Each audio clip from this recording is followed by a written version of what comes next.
Praise lord, అందరికీ వందనాలు. Shri Satyadeva ministries ఛానల్లో ప్రసారమవుతున్న విశ్వవిజ్ఞాన వేద పాఠాలు అనే కార్యక్రమాన్ని చూస్తున్నటువంటి ప్రేక్షకులకు, క్రీస్తునందు దాసురాళ్లకు, దేవుని పిల్లలందరికీ మా నిండు మనసుతో స్వాగతం పలుకుతున్నాను. మనము సమయం పోనీయక సద్వినియోగం చేసుకుంటూ లేఖన కాంతిలోకి ప్రయాణం సాగిద్దాం.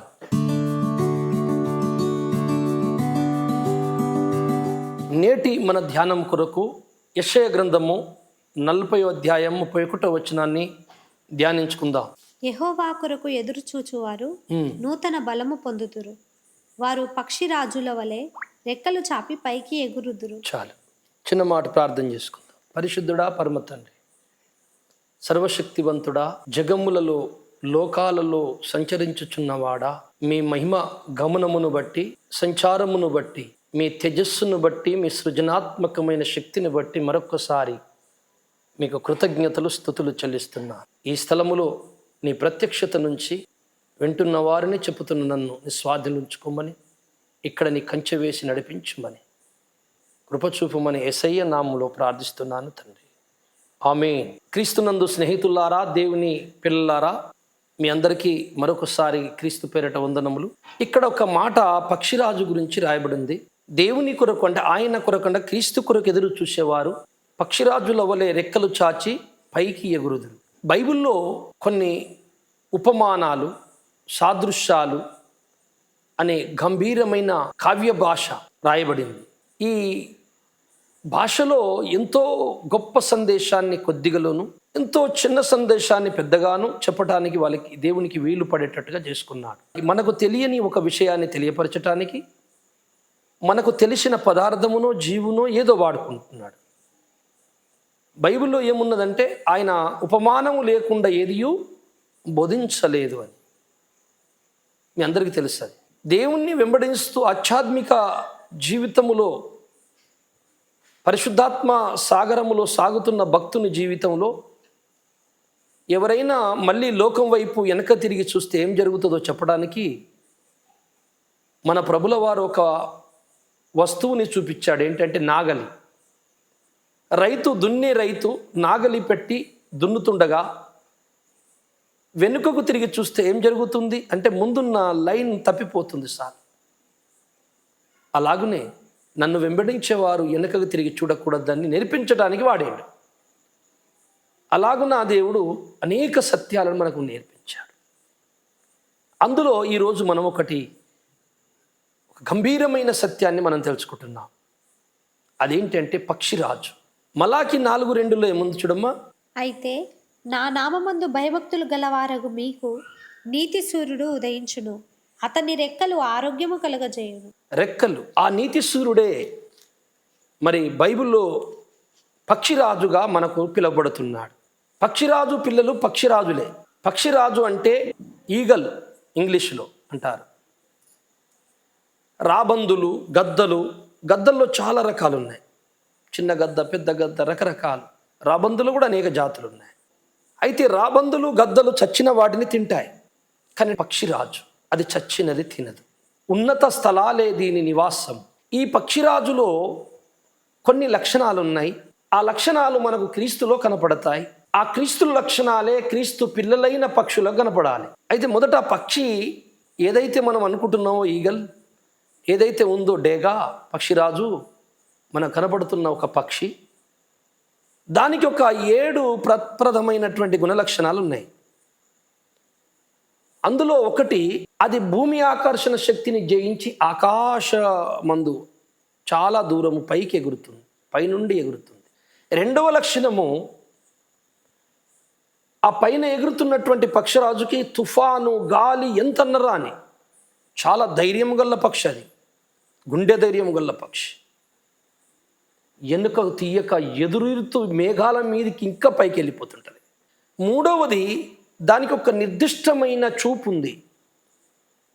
5 కిలోమీటర్ల పైనుండి కూడా భూమి మీద వెళ్తున్న చిన్న పక్షిని కూడా చూడగలదు. అది నిప్పు కణిక లాంటి ఎర్రని నేత్రములతో ఒక నిర్దిష్టమైన గురిని కలిగి, అది ఎర్రను గుర్తుపట్టి స్పీడ్గా వచ్చి దాని బలమైన గోర్ల పంజలతో తనకంటే బరువైన జీవిని లేపుకొని వెళ్ళిపోతుంది.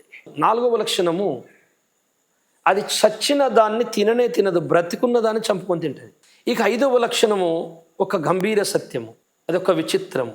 పక్షిరాజు ఈగల్ ఏదైతే అనుకుంటున్నామో మనము డైగా, దాని నిజమైన ఆయుష్ 70 సంవత్సరాలు బతుకుతుందట పరిశోధకులు చెప్తున్నారు. 40 సంవత్సరాల వయసు అయినాక ఆ పక్షికి వయసు అయిపోతుంది, ముసలి కొంచెం అన్ని ఈకలు గోర్లు బలహీనమైపోతాయి, ముక్కు కూడా బలహీనమైపోతుంది. ఒక ఇనుప కొక్కెంలాగా ఉండే ముక్కు అరిగిపోయి పుచ్చిపోయినట్టుగా అయిపోతుంది, మెత్తబడిపోతుంది, గోర్లు బలహీనమైపోతాయి, ఈకలు బలహీనమైపోతాయి. అప్పుడు ఒక పెద్ద ఉన్నతమైన హైట్ ప్రాంతంలో కొండ మీదకి ఎక్కి అక్కడ ఆలి 100 రోజులకు పైన అది అక్కడే ఉంటుందట. ఇది చిత్రం దగ్గర. అక్కడ ఏం చేస్తుంది ఇది? తన ముక్కుని బండకేసి రాక్కుంటుంది, తన గోర్లన్నీ పీక్కుంటుంది, ఈకలన్నీ పీకేసుకుంటుంది. అలాగున 100 రోజులు పైగా తర్వాత దానికి మళ్ళీ కొత్త ఈకలు, కొత్త గోర్లు, కొత్త ముక్కు వస్తుంది. అప్పుడు లేచి అది మళ్ళీ కొత్త జీవితం, మళ్ళీ సగము జీవితాన్ని ప్రారంభింపేస్తుంది. ఇకపోతే 6వ లక్షణం, ఎత్తైన ప్లేసులో అది గూడు కట్టి పిల్లలు చేస్తుంది, గుడ్లు పెడుతుంది. చిన్న చిన్న వృక్షాల మధ్యలో ఉండదు, అది పెద్ద పెద్ద కొండల మీద ఉన్న చెట్ల మీద పెడుతుంది, ఎవరు చేరుకోలేని హైటు. ఇక 7వ లక్షణం, అది పిల్లలు చేసి పిల్లలకు ఎరదచ్చి పెడుతూ కొంతకాలమైనాక ఆ పిల్లలు వాటి ఎగరకపోతే ఆ గూడుని తంతుంది. తన్ని పిల్లలు కింద పడుతుంటే రెక్కల మీద మళ్ళీ పట్టుకొని మళ్ళీ పైకి తీసుకెళ్ళి మళ్ళీ కింద ఎత్తేసి వదిలేస్తుంది. మళ్ళీ పిల్లలు కొట్టుకుంటుంటే మళ్ళీ కిందకి వచ్చి అట్లా 4-5 సార్లు చేసేసరికి పిల్లలకు రెక్కలు కొట్టుకోవడం వచ్చిన తర్వాత మీరు ఎగిరి ఎర్ర సంపాదించుకొని వదిలేస్తుంది. ఇది 7వ లక్షణం. ఇది పక్షిరాజులు. ఈ 7 లక్షణాలు క్రీస్తులోను క్రీస్తు బిడ్డల్లోనూ నెరవేరుతున్నాయి. మనము మొట్టమొదటి లక్షణం అది పైకి ఎగరడం. అంటే మన యెషయా గ్రంథంలో 40:31 వచనం, యెహోవా కొరకు ఎదురు చూచువారు నూతన బలము పొందుదురు, వారు పక్షిరాజుల వలె రెక్కలు చాపి పైకి ఎగురుదురు. పక్షిరాజు పైకి ఎగురుతాడు, వీళ్ళు పైకి ఎగురుతారు. అంటే భూమి ఆకర్షణ, లోక ఆకర్షణను జయిస్తారు. యేసుప్రభుల వారు ఈ లోకానికి రాగానే, బాప్తిసం తీసుకొని బయటికి రాగానే సాతానుడు వెళ్ళి శోధించడం మొదలుపెట్టాడు. ఈ రాళ్ళను రొట్టెలను చేసుకొని తిను, నువ్వు ఇక్కడి నుంచి దూకు, లేకపోతే నాకు నమస్కరించు, నీ లోక మహిమ నీకు ఇచ్చేస్తా. శోధన మొదలైపోయింది యేసయ్యకి. కానీ ఆయన ఏ శోధనకు పడలేదు. చూసారా, ఆయన జయించాడు. 1 యోహాను 5:4 ఏముంది చూడు ఒకసారి. దేవుని మూలముగా పుట్టిన వారందరూ లోకమును జయించుదురు, అది లోకమును జయించిన విజయము మన విశ్వాసమే. దేవుని మూలముగా అనగా క్రీస్తుకు పుట్టిన వాళ్ళు లోకమును జయించి పైకి లేస్తారు.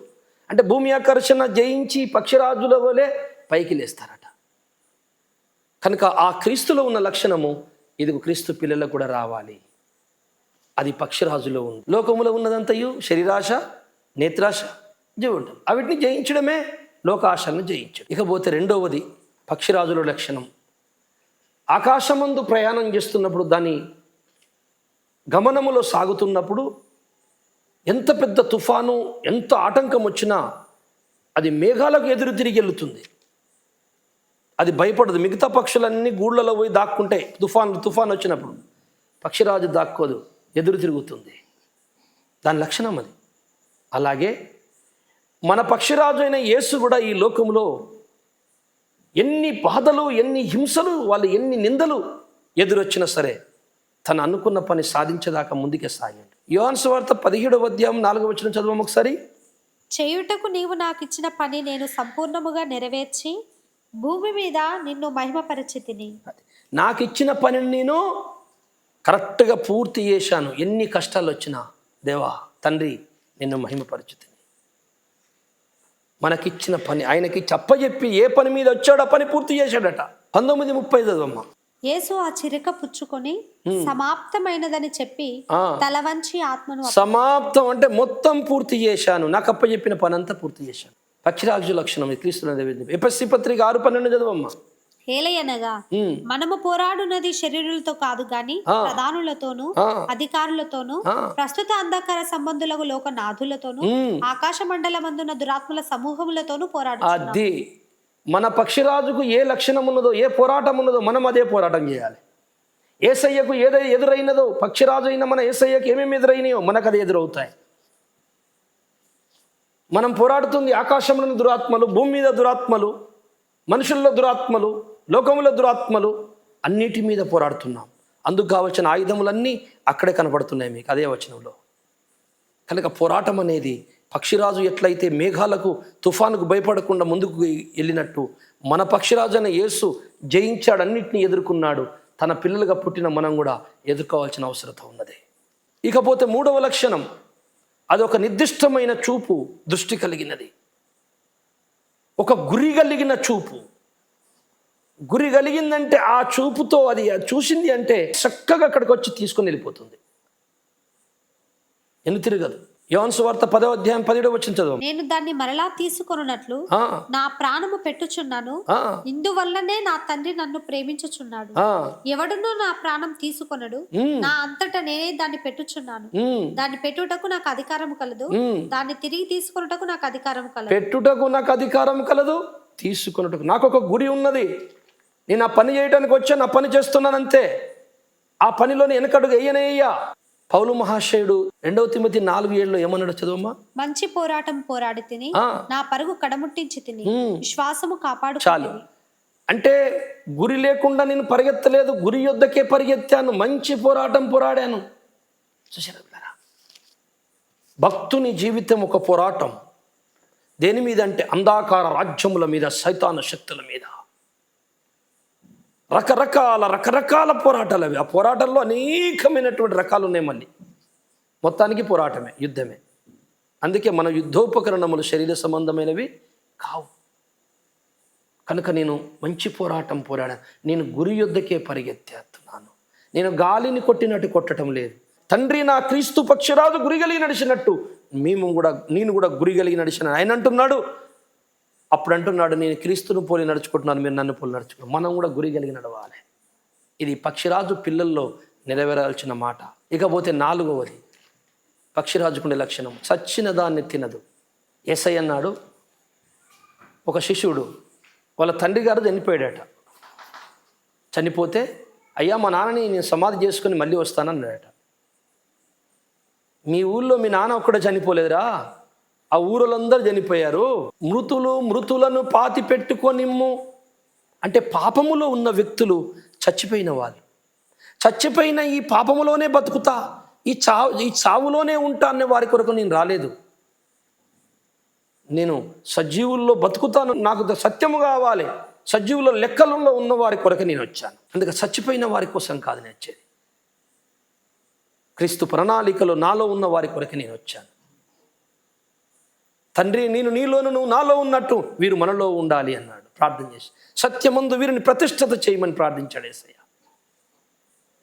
నా మార్గం ఇరుకు మార్గము, అనేకులు రావడానికి ప్రయత్నిస్తారు కానీ వాళ్ళ వల్ల కాదు, కొద్దివారే నా దగ్గరికి వస్తారన్నాడు. ఏర్పరచబడిన వారు అన్నాడు. ఈ మర్మములు మీకే బయలుపరచబడ్డాయి అన్నాడు. ఇవి మీకు మాత్రమే చెబుతానన్నాడు. ఇది అందరికీ చెప్పేవి కావు, 100 మంది ముత్యాలు పోయానన్నాడు. ఇవన్నిటికీ మూలం ఏంటంటే పాపం అనే మరణము మృతుల కొరకు కాదైనా మృతులను ముట్టడు, సజీవులు తన ప్రణాళికలను పట్టుకుంటాడు. అంటే వాళ్ళు మృతుల్లోనే ఉంటారు కానీ పట్టుకుంటాడు, బయటికి తీస్తాడు. మనందరం ఒకప్పుడు మృతులమే కానీ మనం ప్రణాళికలో ఉన్న వాళ్ళం. ఇది మనం గుర్తుపెట్టుకోవాలి. మరి సువార్త అందరికీ చెప్పబడుతుంది కానీ రారు, వచ్చేటోళ్ళే వస్తారు. ప్రభువా ప్రభు అని అనేకులు నా యొద్దకు వస్తారు కానీ ప్రభువా ప్రభు అంటారు కానీ వాళ్ళు ఎవరు నాకు తెలియదు.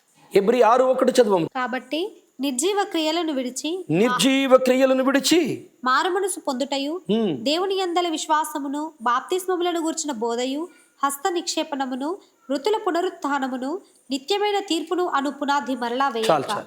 ఇదొకటే మాట, నిర్జీవ క్రియలను విడిచి. అంటే జీవము లేని, నిర్జీవం అంటే ఏంటంటే జీవము లేనివి. జీవము లేని ఏంటివి? మృతం క్రియలు, చచ్చిపోయిన క్రియలు. పక్షిరాజు చచ్చిపోయిన వాటిని తినదు, ఎర్ర చేసుకొని బతికున్నవి తింటది. మన యేసయ్య సజీవుల కొరకే వచ్చాను, మృతులో పడిపోయిన వారిని పాపుల నుండి తీసుకోవడానికి వచ్చాను. నేను అలానే బతుకుతా అంటే నీ కోసం రాలేదు. వైద్యుడు ఎవరికి అవసరము? రోగికే అవసరం అంటాడు. చూసినావా? నీకు అవసరమా? రా నా దగ్గరికి. వద్దా? నువ్వు నాకు అవసరం లేదు, పో, నీ కొరకు నేను రాలేదు. చూసారా? నిర్జీవ క్రియలు. తన పక్షిరాజు సచ్చింది తినదు. మన పక్షిరాజు యేసు మృతుల కొరకు కాదు, సజీవులని తన ప్రణాళికలో ఉన్న వారి కొరకు వచ్చాడు. మృతులనే బతుకుతాం, చచ్చిపోయి అలాగే ఉంటాం, మేము పాపంలోనే ఉంటాం అన్న వారి కొరకు మాకు అవసరం లేదు, పో అన్నాడు. నమ్మినవాడు రక్షింపబడతాడు, నమ్మనివాడు శిక్షింపబడతాడు. అలాగే ఆ పక్షిరాజుకు పుట్టిన నువ్వు కూడా జీవము లేని క్రియలన్నీ, మృతమైన క్రియలన్నీ, నిర్జీవ క్రియలను విడిచి బయటికి రావాలి. అప్పుడే నువ్వు పక్షిరాజు కొడుకు అవుతావు. జరిగిపోయినది మర్చిపోతూ, జరుగుతున్న దాన్ని గమనిస్తూ, జరగబోతున్న దాని మీద గురి కలిగి ఉండాలి. ఇదే గురి కలిగిన ప్రయాణము. ఇక 5వది పక్షిరాజు లక్షణం ముందే చెప్పాను నీకు. దాని కొంత వయసు అయిపోయిన తర్వాత మృతతుల్యమైనటువంటి గోళ్ళు, ముక్కు, రెక్కలు, ఏమాత్రము శక్తి ఉండదు, అన్నీ వీక్ అయిపోతాయి, బలహీనమైపోతాయి, పంజ ఉండదు, ఎర చేసుకోచాలదు, ఎగరజాలదు. First point. ఆ టైంలో అది భూమి మీద కాకుండా ఎత్తైన ఒక కొండ మీద, ఒక గుహ, ఒక పైన బండ మీద కూర్చుంటుంది. పోయి అక్కడ చాలా కాలం ఉంటుందట. తన ముక్కుని బండకేసి గుద్దుకొని రుద్దుకుంటుంది, తన గోర్లని బండకేసి రాకుతుంది, అవి ఊసిపోతాయి. మళ్ళీ కొత్త ముక్కు పెట్టుకొస్తూ ఉంటుంది, మళ్ళీ కొత్త గోర్లు వస్తూ ఉంటే గమనించుకుంటుంది. అప్పటికి ఈకలు కూడా బీకేసుకుంటుంది, తన ఈకలు తనే బీకేసుకుంటుంది, బోడైపోతుంది. మళ్ళీ కొత్త ఈకలు వస్తూ ఉంటాయి, అవి వచ్చి మళ్ళీ యవ్వనము, పక్షిరాజు యవ్వనము వలె తయారైపోతుంది. ఇది మన పక్షిరాజులో ఎట్లా నెరవేరిందంటే, యోహాను సువార్త 12:23 చదవమ్మా. గోధుమ గింజ భూమిలో పడి చావకుండిన ఎడల అది ఒంటిగానే ఉండును, అది చచ్చిన ఎడల విస్తారంగా ఫలించును. ఆయన మరణ పునరుద్ధానం గురించి చెప్తున్నాడు యేసయ్యది. గోధుమ గింజతో పోల్చుకుంటున్నాడు తన దేహాన్ని. నన్ను తీసుకెళ్ళి సమాధిలో పెట్టాలి, పెట్టిన తర్వాత మళ్ళీ లేస్తాను. నేను చావకపోతే కొత్తది బయటికి రాదు, మీకు దొరకదు. గోధుమ గింజ చస్తే అనేక విత్తనాలు పుడతాయి. అలాగున పక్షిరాజు పాత గోర్లు, పాత ముక్కు, ఈకలు ఊడిపోతేనే తప్ప కొత్తవి రావు. అలాగే మన పక్షిరాజు కూడా పాతి పెట్టబడి సమాధులకు వెళ్తేనే తప్ప మనకు నూతన దేహం దొరకదు. ఇది మన పక్షిరాజులో నెరవేరింది. మళ్ళా కొత్త యవ్వనమైనటువంటి శరీరముతో లేచాడు ఆయన, పునరుద్ధానుడై. కొరింథీయులకు రాసిన మొదటి పత్రిక 15:53 క్షయమైన ఈ శరీరము అక్షయతను ధరించుకొనవలసి ఉన్నది, మర్త్యమైన ఈ శరీరము అమర్త్యతను ధరించుకొనవలసి ఉన్నది. ఈ క్షయమైనది అక్షయతను ధరించుకొనినప్పుడు, ఈ మర్త్యమైనది అమర్త్యతను ధరించుకొనినప్పుడు విజయమందు మరణము మృంగివేయబడింది. ఇది మనలో నెరవేరుతుంది. మన పక్షిరాజులో నెరవేరింది పునరుద్ధానము, మన లోపల నెరవేరుతుంది. క్షయమైన ఈ శరీరము అక్షయతను ధరించుకోబోతుంది. 49 చదవండి అక్కడే. మరియు మనము మట్టి నుండి పుట్టిన వాని పోలిక, మనము మట్టి నుండి పుట్టిన ఆదాము పోలికను ధరించుకున్న ప్రకారము పరలోక సంబంధి పోలిక, పరలోకం నుంచి వచ్చిన మన పక్షిరాజు పోలిక కూడా ధరించుకుంటాం. చూసారా? ప్రకృతి శరీరము కలదు, ఆత్మ సంబంధమైన శరీరము కలదు. ఇది పక్షిరాజులో నెరవేరింది, మన పక్షిరాజులో యేసులో నెరవేరింది, మన లోపల కూడా నెరవేరుతుంది. 103వ కీర్తన 5వ వచనం చదవమ్మా. పక్షిరాజు యవనము వలె నీ యవనము క్రొత్తదగుచుండునట్లు మేలుతో నీ హృదయమును తృప్తిపరచుచున్నాడు. రైట్. పక్షిరాజు యవనమును అంటే పక్షిరాజు సగము వయసు అయిపోయినాక తన గోళ్ళు, ముక్కు, ఈకలు కొత్తగా వచ్చినాక ఎలాగైతే యవనము కలిగి మళ్ళీ లేచిందో, అలాగే యేసుక్రీస్తు సమాధి నుండి తిరిగి కొత్త శరీరంతో లేచినట్టు మనము కూడా క్షయమైనది అక్షయతను ధరించుకున్నప్పుడు మనకు కూడా ఆ పక్షిరాజు యవ్వనము వలె మనము కొత్తగా అవుతామని పక్షిరాజు యవ్వనం కొరకు రాయబడింది కీర్తన గ్రంథం. ఇకపోతే 6వ పాయింట్, 6వ విషయం, అది ఎత్తైన చోట గూళ్ళు కట్టుకుంటుంది. ఉపధ్యాయ గ్రంథము 1వ అధ్యాయం 3వ వచనం బిడ్డ. అత్యున్నతమైన పర్వతముల మీద ఆసీనుడవయ్యుండి కొండ సందులలో నివసించువాడా, నన్ను క్రిందికి పడద్రోయగల వాడేవాడని అనుకునివాడా, నీ హృదయపు గర్వము చేత నీవు మోసపోతివి. పక్షిరాజు గూడంతా ఎత్తున నివాసం చేసుకుని నక్షత్రములలో నీవు దాన్ని కట్టినను అచ్చట నుండి నేను నిన్ను క్రింద పక్షిరాజు గూడంతా ఎత్తు అంటే పక్షిరాజు పైన కట్టుకుంటుందని బైబిల్ చెప్తుంది. పైన అనే మాటకు అర్థం ఏంటంటే ఏమిలరా, ఉన్నతమైన ఆశయాలు, ఉన్నతమైన భావాలు కలిగి ఉండాలి. మన పక్షిరాజు అయిన యేసు ఆయన భూలోక సంబంధి కాదు, నేను పరసంబంధిని. తండ్రి, లోకము పుట్టక ముందు నీ యొద్ద నాకు ఏమైమ ఉండేను అంటాడు. మీరు భూ సంబంధులు నీ పైవాణ్ణి అంటాడు. నేను వచ్చిన పని పూర్తి చేసి వెళ్తానంటాడు. అంటే పైన వాటిని గురించి చెప్తుంటాడు ఆయన. కొలస్సీ 3:1 చదువు. మీరు క్రీస్తుతో కూడా లేపబడిన వారైతే పైనున్న వాటినే వెదకుడి, అక్కడ క్రీస్తు దేవుడి కుడి పార్శ్వమున కూర్చుండి ఉన్నాడు. పైనున్న వాటి మీదనే గాని భూ సంబంధమైన వాటి మీద మనసు పెట్టుకోండి. పైనున్న వాటి మీదనే కానీ భూ సంబంధం అంటే పక్షిరాజు, మన పక్షిరాజు అయిన యేసుకు పుట్టిన మనము కూడా పైనున్న వాటి మనసు ఉండాలి. పక్షిరాజు పైన గూడు కట్టినట్టు మన హృదయము అక్కడ ఉండాలి. అందుకే యేసయ్య అంటాడు, మీ ధనం ఎక్కడ ఉండునో మీ హృదయం అక్కడ ఉండును. మన ధనము దేవుని కోసం ఖర్చు పెడితే దేవుని మీదనే ఉంటుంది పరలోకంలో. ఎవని మనసు ఆయన మీద ఆనుకొనును వాడు పూర్ణ శాంతి గల వానిగా చేయుదును. ఇకపోతే ఇంకొక ఆసక్తికరమైన విషయం పక్షిరాజుల్లో 7వది, తన గూడు చాలా ఎత్తైన చోట్లో కడుతుంది. చాలా ఎత్తైన చెట్లు, కొండల మీద. అది రెండో ఏమో చేస్తుంది, ఎక్కువ చేయదు గుడ్లు. అయితే దాని పిల్లలు 2, 3 చేస్తుంది. తన పిల్లలకు కొంతకాలం ఎర్ర తెచ్చి పెడుతుంది. అవి తింటూ పంటాయి కానీ లేవై. ఒకరోజు ఏం చేస్తుందట పక్షిరాజు, వీళ్ళకి ఎంతకాలము కూకొని తింటారు, వీళ్ళకు నాలాగా లెక్కలున్న రావాలి, నాలాగా ఎగరాలి, నాలాగా రాజు వలె ఆకాశమందు విహరించాలి, నా పిల్లలు నాలాగా ఎగరాలని పక్షిరాజుకు కోరిక. కానీ ఆ పిల్లలు ఎగరవు. అయితే ఒకనాడు ఏం చేస్తుందట, అది దూరము నుండి ఉరికొచ్చి 2 పంజకాలతో ఆ గూడుని రేపుతుంది, ఎగరగొట్టేస్తుంది. అప్పుడు పిల్లలు కావ్ కావ్ కావ్ అని కింద రాలుతున్నాయి. అప్పుడు అంత ఎత్తు నుంచి పడుతున్న పిల్లల్ని రువ్వన కిందికి వస్తుందట, వచ్చి 2 రెక్కల మీద ఆ పిల్లల్ని పట్టుకుంటుందట, మళ్ళీ పైకి తీసుకెళ్తుందట, మళ్ళీ మూసేసుకుని కింద పడేస్తుందట. మళ్ళీ అవి కియ్య కొట్టుకుంటే మళ్ళీ కింద పడుతుంటే మళ్ళీ రెక్కలు పెడుతుందట, మళ్ళీ పైకి తీసుకెళ్తుంది. అలా 4-5 సార్లు చేసినాక ఆ పిల్లలకు రెక్కలు కొట్టుకోవడం అలవాటైపోయి వాటికి అవే పక్షిరాజులై ఎగురుతూ ఉంటాయట.